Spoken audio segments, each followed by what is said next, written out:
मैं साला जब भी हिंदी बोलने का ट्राई करता हूँ तो एज ए गुजराती मेरे मुंह से गुजराती वर्ड निकल ही आते हैं। तो भाई लोग, बिना आपका टाइम वेस्ट करते हुए हमने एक गुजराती मूवी देखी जिसका नाम है पातकी। अब पातकी एक गुजराती टर्म है जिसका मतलब होता है पापी इंसान या पापी। तो मुझे ना बहुत कंफ्यूजन होता है पाकी और पापी में।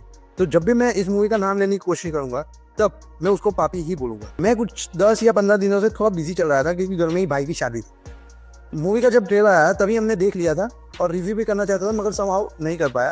तो अब खुल के इसके ऊपर बात करेंगे। मैं कहूँगा ये मेरी इंडस्ट्री की मूवी है क्योंकि एज ए गुजराती जब ऐसा कोई गुजराती मूवी कंटेंट लेके आता है ना तो भाई दिल को अलग ही सुकून मिलता है। तो बिना टॉपिक से भड़के हुए मूवी की बात करने आए तो मूवी की बात करते हैं। तो movie suspense thriller murder mystery वाली है जिसमें एक मर्डर हो जाता है, नहीं 2 मर्डर हो जाते हैं, नहीं 3 मर्डर हो जाते हैं। अरे कहना क्या चाहते हो? वो तो आप मूवी में ही देख लेना कि कितने मर्डर है। तो मेरी इंडस्ट्री की मूवी है तो उसका मतलब ये नहीं है कि हम उसके बारे में अच्छा अच्छा ही बोलेंगे या उसके बारे में बड़ा चढ़ा कर बोलेंगे, नहीं। अपनी चैनल का टैग है कि भाई ऑनेस्ट रिव्यू करेंगे, वो चाहे फिर मेरी इंडस्ट्री की मूवी हो या हिंदी इंडस्ट्री हो, बॉलीवुड हो, व्हाटएवर, कोई भी इंडस्ट्री हो, मगर जो भी करेंगे ऑनेस्टी से रिव्यू करेंगे। और दूसरी बात, अपना चैनल इतना बड़ा है नहीं कि अपने को कोई पेड रिव्यू करवाए, है ना। तो अपने को कोई फर्क नहीं पड़ता, जो भी बोलेंगे ऑनेस्टी से सच्चाई से ही बोलेंगे। तो देखो, सबसे पहले कुछ अच्छे पॉइंट के बारे में बात करेंगे, फिर कुछ नेगेटिव पॉइंट के बारे में बात करेंगे। तो सबसे पहला पॉइंट ये है कि ये मूवी आज के जमाने की सच्चाई को आगे रखती है। मैं इस पॉइंट को थोड़ा डिटेल में डिस्क्राइब करना चाहता था मगर मुझे लगता है कि स्पॉइलर हो जाएंगे। दूसरा पॉइंट ये है कि इसमें मेन लीड को छोड़ के बाकी सबकी एक्टिंग टॉप नॉच है। अब मैं ऐसा क्यों बोल रहा हूँ वो नेगेटिव पॉइंट में डिस्कस करता हूँ। तीसरा पॉइंट इस मूवी का प्लॉट है जो मुझे स्पेशली बहुत ही अच्छा लगा। ये जनरल जितनी भी सस्पेंस थ्रिलर वाली मूवी मैंने देखी है तो उसमें होता ही है कि पुलिस किलर के पीछे पड़ा है और पूरी मूवी में उसके पीछे पड़ा रहता है और लास्ट में जाके कहीं ना कहीं उसको पकड़ता है। मगर इस मूवी में पूरा उल्टा सीन है कि पुलिस ही किलर को बचाने में लगी पड़ी है कि भाई भले ही तू कन्फेस कर रहा है कि तूने मर्डर किया है, मैं नहीं मानता, जा बेटा तू ऐश कर। चौथा पॉइंट, पूरी मूवी एक तरफ और लास्ट के 30 मिनट एक तरफ।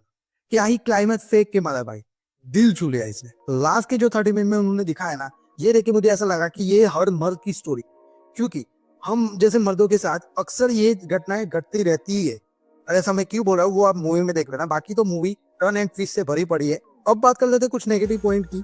तो ये देखो, ये मूवी 2 घंटे 3 मिनट की है और फर्स्ट हाफ इतना ठंडा है कि कहीं ना कहीं आपको बोरिंग सा फील होगा। मगर मेरी नजर में देखने जाए तो ये जरूरी भी था क्योंकि वो धीरे धीरे अपनी स्टोरी को बिल्ड करते जा रहे हैं। बाकी अब दूसरे पॉइंट की बात करूँ तो मेन लीड की बात कर रहा था। जो मेन लीड ना सीरियस सिचुएशन में अपने एक्सप्रेशन और रिएक्शन निकालने की कोशिश कर रहा था और उस से निकल नहीं रहे। तो बाकी सारी चीजें तो इसमें बहुत ही अच्छी है। बिना ज्यादा कुछ कहते हुए हम इस मूवी को देंगे 5 में से 3.5 स्टार। 1 स्टार मूवी एडिटर के लिए क्योंकि ये वीडियो हम खुद ही एडिट करते हैं तो हमें पता है कि कितने एफर्ट्स लगते हैं। दूसरा, उसकी स्टोरी के लिए, पूरी स्टोरी नहीं मगर लास्ट में जो क्लाइमैक्स था वो मेरे दिल को छू गया था और वो कहीं ना कहीं मुझे लगता है ये मेरी पर्सनल स्टोरी है तो उसके लिए 1 स्टार। दूसरा 1 स्टार पूरी कास्ट के लिए जो इन्होंने मेहनत की है और आधा स्टार पूरा मूवी मेकर्स के लिए जिन्होंने इस मूवी में जिन जिन लोगों ने काम किया उनके लिए। बाकी 1.5 हमने कहाँ पे काटा है तो हमने ऑलरेडी बता दिया है कि कहीं ना कहीं ये मूवी मुझे थोड़ा फर्स्ट हाफ में बोर कर रही थी मगर जब सेकंड हाफ में गई तो अच्छा खासा एंगेज कर दिया था मुझे कि ये मूवी कुछ ना कुछ टर्न एंड ट्विस्ट से भरी पड़ी है और कुछ नया है इस मूवी में। तो अभी तो ये मूवी गुजराती में आई है, हिंदी डब होगी या नहीं पता, मगर मेरा कहना ये है कि जिसको भी भाई गुजराती समझ में आती है ना ये मूवी बिल्कुल भी मिस मत करना। हो सकता है थोड़ा वेट करो कि ओटीटी प्लेटफॉर्म पे हिंदी मतलब हिंदी सबटाइटल के साथ आ जाए क्योंकि इसका बॉलीवुड घटिया रीमेक देखने से अच्छा है कि आप ओरिजिनल कंटेंट को प्रायोरिटी दो और ओरिजिनल कंटेंट को ही देखो। बाकी तो जो भी गुजराती है वो कमेंट में बताओ ये मूवी कैसी लगी और जिसने देखी भी है नहीं भी देखी वो भी कमेंट और सब्सक्राइब जरूर करो ताकि मुझे पता चले कि मेरे कितने गुजराती भाई बहन मुझे सपोर्ट करते हैं। तब तक के लिए thank you so much, bye bye.